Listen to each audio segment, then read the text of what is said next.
I'm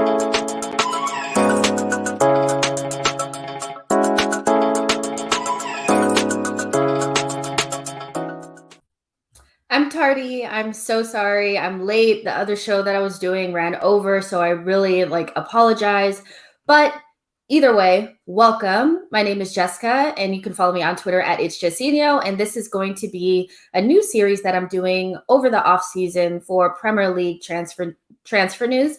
So usually I do Arsenal news only, but I'm going to start kind of branching out and talking about just Premier League news in general. We'll see how this goes. We will see how this goes. I know there are probably some people that are like, I only care about Arsenal news. I completely get that. But I'm also interested in what's going on throughout the Premier League because that inevitably will affect us anyway. And it's just interesting, so we're going to put these ones out here as well. If you're in the chat box, let me know where you're watching in from, what team you support, all those types of things. And let's just go ahead and get started. So today I want to talk about Konate, Harry Kane, and Declan Rice and their transfers or links and all that kind of stuff. So starting out with Ibrahima Konate is a player that I really like. I was hoping that Arsenal would bring him in, but of course we didn't. And we found out just maybe a couple of weeks ago that Konate was going to be going to Liverpool. That's pretty much been a typical Liverpool deal that gets done early. And is this the here we go? No, not yet. But Fabrizio Romano has pretty much been covering it and saying that this deal has been in the works for quite a while. And he says the here we go will come soon. The deal is set to be completed. Personal terms agreed for a 5-year contract. Liverpool will pay a release clause to RB Leipzig in the next days, around 35 million, in order to finalize the signing of Konate. Then 4 hours ago, he said the deal is done. Medical's already completed days ago. Liverpool are going to trigger the $35 million release clause in the next couple of days and announce the signing for RB Leipzig. Here we go, confirmed. So this deal is pretty much done, and really good business by Liverpool once again. I thought the deal for Diego Jota, which was also very quick, and it just seemed to really kind of tick along. This is a really, really good deal for them. Obviously, we know that they've had so many issues with injuries throughout the season, in particular in their center back position, to the point where they had to go out in January and bring in some recruits.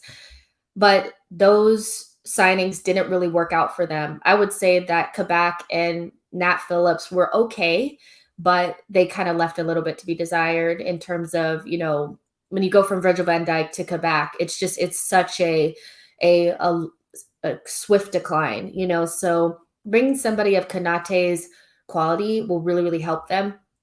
Klopp likes athletic center backs. He likes center backs that can cover a lot of ground. And what we've saw this season is that Trent Alexander-Arnold and Andy Robertson have suffered because they haven't had the type of center backs that they're used to having. Their midfield has also suffered because Fabinho has had to come out of the midfield and play into the center back position. So if they're able to kind of reconstruct their center back situation, then I'm sure they'll get better results from Trent and Andy Robertson next season, because they've been asked to do a lot more defending than they would have had to do with Virgil van Dijk back there. Konate is a very, very, very good player. Even though Upamecano was the name that was being kind of touted a lot more, in the last 2 years, Konate is equally as good. They're very similar. They can play on either side of a back 2/back 3. Very physical, athletic, quick, decent on the ball, and I think will fit in perfectly in the Premier League. I think he could play with Joe Gomez or Virgil van Dijk, and I think he's the right profile and age to kind of upgrade on your Matip and these types of players. So I think the deal is good. And to be honest, if Virgil van Dijk can come back, I think we're looking at a Liverpool side that's going to be strong again next season. For them to still get third place after everything that they've been through, I know it's not like I know they were champions, so we can't really say that they've overachieved or anything by making it into third place. But based on the amount of where they were just a couple of weeks ago, to get third to me was like, wow, I can't believe they did it. So I think they'll be a strong team again. And if Virgil van Dijk comes back strong, then I think that's a really good center back pairing with the rotation of Joe Gomez as well. If he comes in, he can get back to form. Let's see what you guys are saying. Tamina says, you're Arsenal fan. Nice to see you. Van says, hey, Jess. Hey, how are you? Aporam says, Konate to Arsenal. I would love that, but it's not happening, obviously. Rido Boy 94 says, still haven't seen Davies. He must be a myth. If that's the other player that they brought in. I haven't seen him either. Justin Sims says, hey, Jess. Hey, how are you? Joshua asked, do I watch other leagues? Yes, I do. I try to watch as much football as possible. But other than the Premier League, I watch a lot, I wouldn't say a lot, not every single game, but the bigger games of the Bundesliga. I watch the MLS as well. And depending on who's playing, sometimes I'll watch La Liga, but not that often. But I do try to catch as much football as possible. I just may not be as consistent as I am with the Premier League, but I do watch other leagues. Shoel says, Man United put a price tag of $35 million on Lingard. Lingard for Rice and some cash would be perfect. Rice protecting Bruno and Pogba is dangerous. We will talk about Declan Rice in just a minute. Newman says, just working overtime. I'm really trying, but it doesn't feel like work to me. This is so much fun. And let's see, AK Gunner says FSG are better owners than KSE. They have a good track record of using their analytical and commercial method that benefited Liverpool. KSE has no sophisticated approach to any of their sports teams. No, they don't. FSG has the right people in place to make the right decisions. It took them a while to get to that place, but my biggest issue with KSE has always been if you're going to be absentee, at least hire the right people to get the job done, and that's something that they've never done. So yep, and Leicester did bottle it, but still, Liverpool still had to get the results. So, you have to do your job and then hope some things kind of go your way. And they did, and they were able to get in third place. So Konate to Liverpool is a done deal. And Fabrizio Romano also spoke about just a sidebar on Liverpool that Wijnaldum will be going to Barcelona. That's pretty much a done deal. It'll be a deal until June 2024, and he's willing to accept a lower salary to go to Barcelona. So it's another good free signing for Barcelona. I guess Barcelona is going to be free signing FC this summer. They've already brought in Depay, Aguero, and now Gini Wijnaldum. What do you guys think about that? Do you think that Messi will go? Do you think Messi will stay? And what do you guys think about Barcelona bringing in so many free signings? I think Gini Wijnaldum has done a really, really good job. I mean, for a player that went from Newcastle, a relegated Newcastle side, to Barcelona is good. That's a really good jump for him. And I think he's a good player. He's on the older side, and he hasn't been that good for Liverpool this season, in my opinion.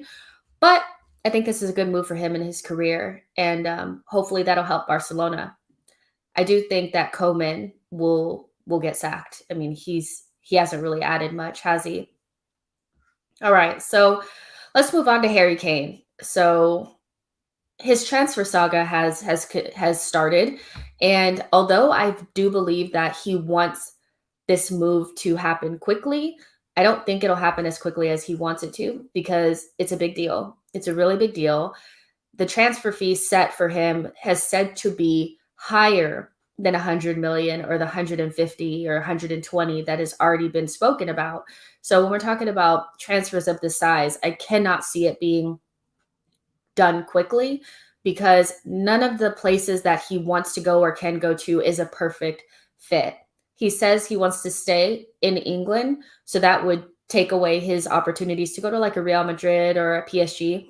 And the options that he has in England, he has a few, but again, none of them are a really good fit. So we could talk about this just a little bit. Chelsea is said to be interested, which to be expected considering that they need a striker. Manchester United is interested. That makes sense to me, because although they've re-signed Cavani, I can't see them not being interested at all in getting Harry Kane. He strikes me as a Manchester United type player, even though he may want to go to City, who's also interested in him, because that's a definite title. That's a 100% title. You go there with or without you, you're going to win a title. Even if you go to Manchester United, it's not a foregone conclusion. They probably will get better, but that doesn't necessarily mean you're going to win. And I think he wants to go to a place where it's 100% sure he's going to win something. And Man City is definitely going to be that team. Now, I have never seen the misconception about City is that they spend a lot on players. They do, but not big transfer fees. They usually spend 50, 20, 30, 40, these types of things. They never really spend 100 million, 150 million on a player. So that's why I don't think it's like it's not a perfect fit, meaning that like if we're talking about Chelsea, they would spend that no matter what.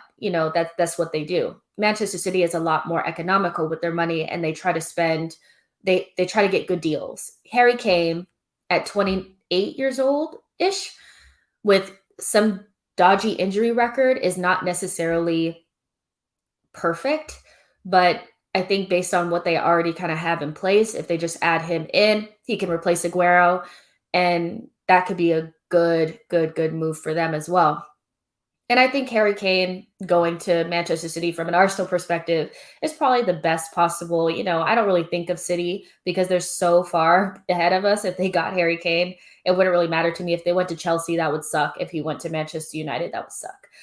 So I think this transfer saga, I think it's going to go on past the Euros. I don't think it'll get done that quickly. And we'll definitely see where he ends up. This is going to be a really, really big transfer window for Harry Kane. If he can't get it done, I fear that this will be it for him and he will have to stay at Spurs. And if he wants to win something, he's got to go and he has to force the move. Although there's been reports that he will be amicable, I think he's going to force the move. A transfer request, a real come get me, I'm getting out of here is definitely what seems like it's going to be the case. So we'll definitely see what happens with that. But let's see what you guys are saying about Harry Kane and where he could potentially go, where you think would be the best place for Harry Kane. Bulgarian said City will be 100% in for him. True. Bowie the Cat said he'll go to Man City.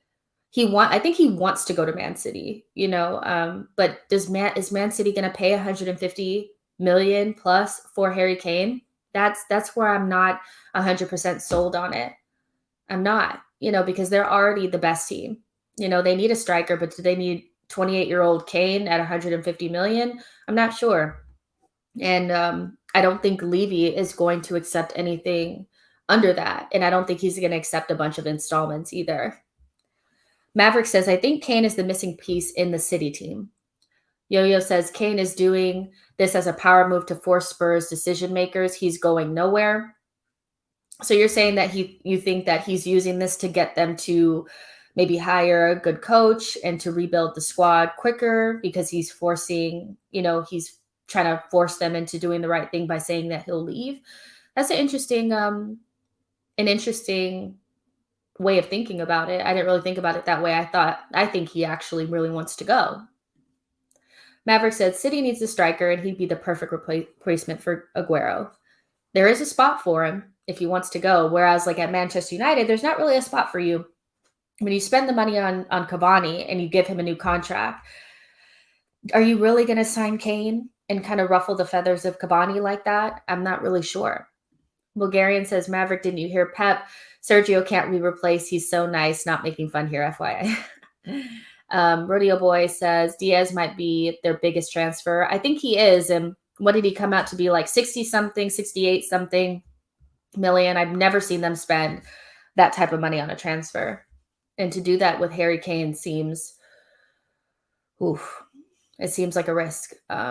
Justin says, I think once that Haaland deal is done, then Kane will decide. Look, with Haaland, I think if Lewandowski stays at Bayern Munich, then he'll end up going to Bayern Munich after Lewandowski leaves the season after. I don't think Haaland is really on the cusp of a move to the Premier League. I really, really don't. I think Bayern Munich would be the perfect stepping stone for him. He's 19 or so years old. He doesn't have to make the move to the Premier League now. He could do that in like 4 or 5 years, and still be like 26 years old. So if he can make the move to Bayern Munich, win a couple trophies, play amongst world-class players, keep in his comfort zone of Germany, I think that would make that would be a better move for him to stay at Dortmund. They've secured Champions League, so it's not like he would feel like he's playing down or having to play in Europa League or anything like that. He could easily stay at Dortmund for another year. Then Bayern Munich can trigger his release clause. Lewandowski leaves. Haaland goes to Bayern Munich.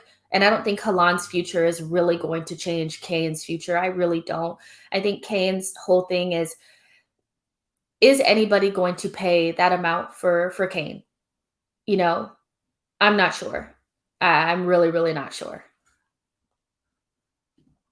Bowie the Cat says, Kane wants to win trophies. He'll get none at Spurs. I mean, if Trophy Mourinho can't get you a trophy, then you're kind of done. And they need a massive rebuild. I think they're kidding themselves if they think they're a player or two away from doing anything. They have two players that are outperforming their XG like nobody's business and a very mediocre side beyond that.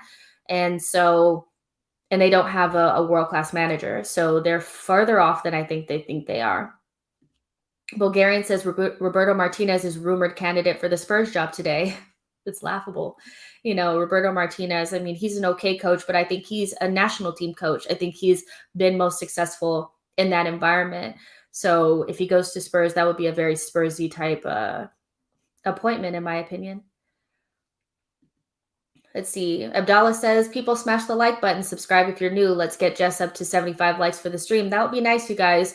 Like the video and subscribe to the channel. I know this is my first non-Arsenal stream that I've really done, but they will get better. And I will continue to give you guys my opinions and the news on things that are happening outside of Arsenal. So like the video and subscribe to the channel, like Abdallah said. Justin says, Haaland is from Leeds. He'll want to come home. No, I don't think so. Radio Boy said he's not going this summer as Sancho is going. If you're talking about Haaland, that's also true. Can we really see Dortmund selling two of their best players in one transfer window? Not sure. And that's an also big piece to the puzzle. I think Sancho's future has more of an impact on what will happen with Kane than Haaland, because if Sancho goes to Manchester United, then Manchester United is not really going to be in for Kane, even though it's a good fit. Once you re-sign Cavani, I think that really hurts you, and they need a right winger. So Sancho coming to the Premier League is going to change things around for Harry Kane, and Manchester City seems like the best place, the most likely place, but are they going to spend that 120 million? I'm not sure.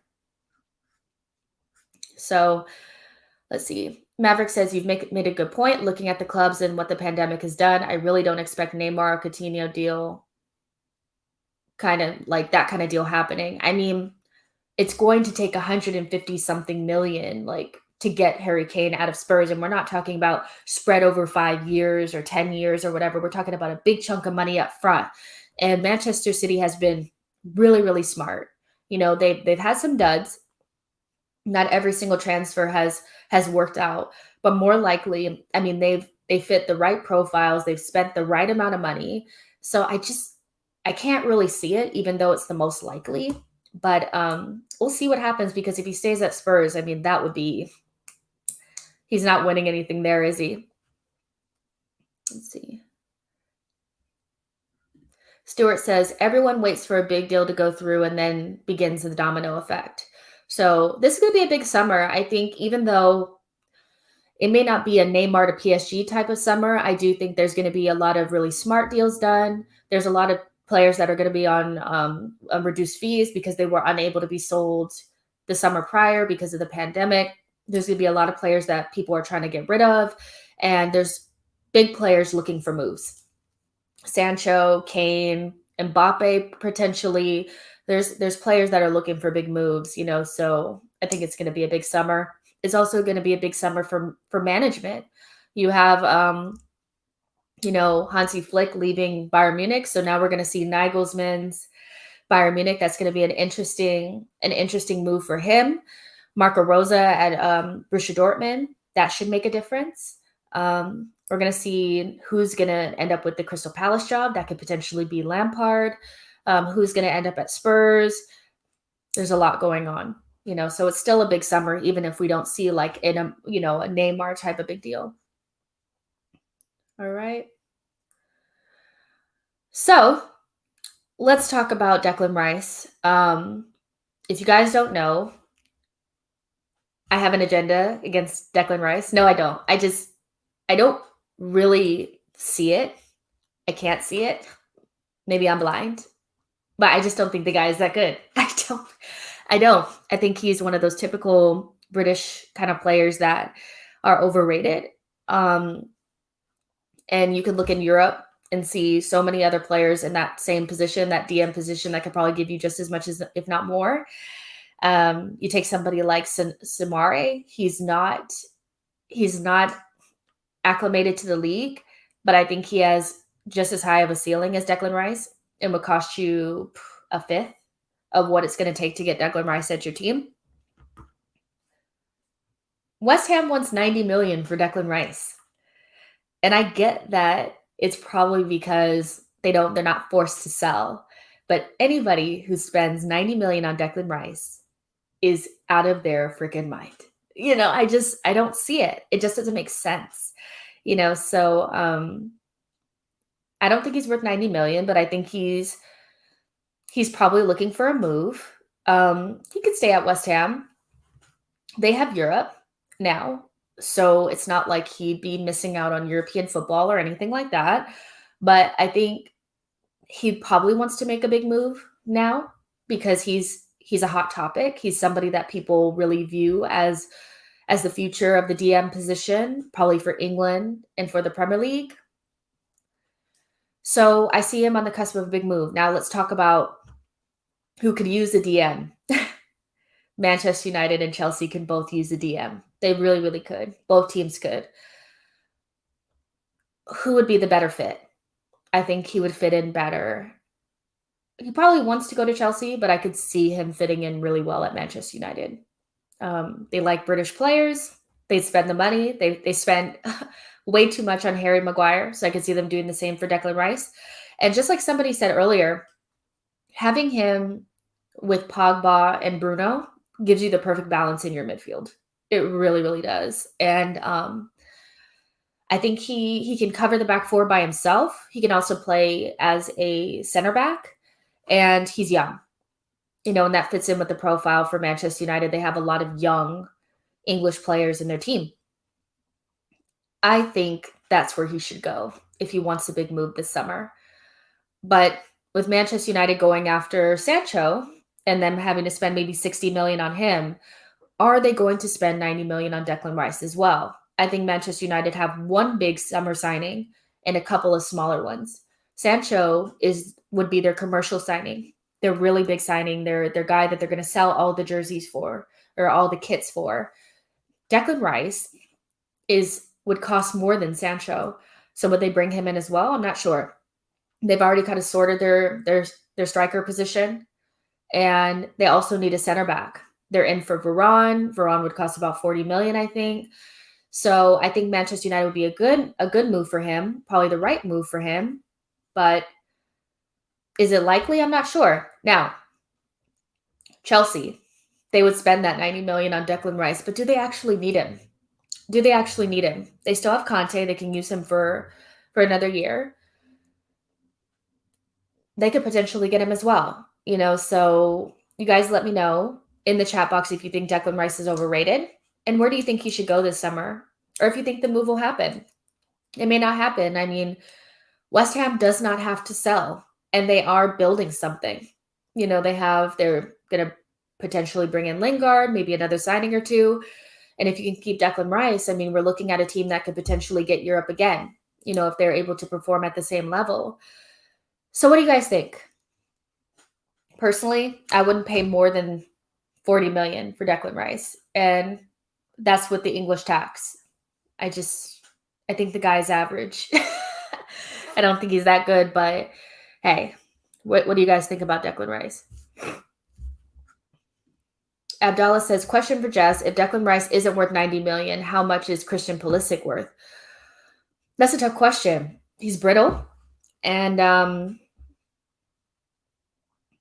he plays in a position where it's not really something where you couldn't find somebody similar to play like him. I mean, his end product is just okay. Playing in those positions, you need to be putting up like 15 to 20 goals a season if you're going to be considered elite in that position, like Salah and Mane. Um, let's see how many goals he has this season. I mean, he's been pretty much hurt this entire season, hasn't he? Christian Pulisic, 4 goals in the Premier League, 2 goals in the Champions League. I mean, that's horrendous. And he's had 27 appearances. I would say Pulisic has probably lost value at Chelsea. I would say if I wanted to get Pulisic, I would pay no more than 30 for him. I wouldn't pay that much for him, to be honest. But Declan Rice is not worth 90. He's not. Let's see. Rice is worth 45 million. Yo-Yo says Lampard wanted Rice and his superiors told him to shut up. I mean, he was at Chelsea before. So will Chelsea go back and spend over the odds for a player that they just not just let, but they let go leave their academy? Not sure about that. Exactly. They paid 80 million. I mean, I think Manchester United would do it, but because I feel like they only have one big signing on the cards for this summer, and that big signing will potentially be Sancho, are they actually going to go out and get Declan Rice too? You know? Rodeo Boy says, if he goes anywhere, it'll be Man U. Justin Sims says, if Oxen will be worth 40 million, then Declan Rice had to be at least 60, but he's not that good. There's a difference between what people are willing to pay for you or stupidly pay for you and what you're actually worth. I'm not saying that nobody will spend 90 million on Declan Rice. They will stupidly do so because he's British, he's a hot property, and there's some teams that will just play dumb money for players. But what is he actually truly worth? Probably closer to 40. Let's see. Bowie says, well said. Thanks. MTR says Pulisic is overrated. I think if he can't sort out his fitness, he will become one of those just like almost like a Dembele type, where they have all this talent and all this potential, but they can't fulfill it because they're always injured. Sometimes availability is your best superpower. And because he's so unavailable and he's playing in such a talented Chelsea team that has a lot of quality in those positions, he's just looking very average at this point. And whenever he builds up speed or builds up some form, he has another injury just kind of around the corner. So for me, Pulisic is one of those that he has so much talent, but I don't know if he's going to fulfill it. I really, really don't. Abdallah said, Jess, here's my point. Numbers don't define a footballer. Eye test is the most important thing. Stats are secondary to eye test. From an eye test perspective, Pulisic is clear of Mane. So now we're saying Pulisic is better than Sadio Mane? What are we saying here?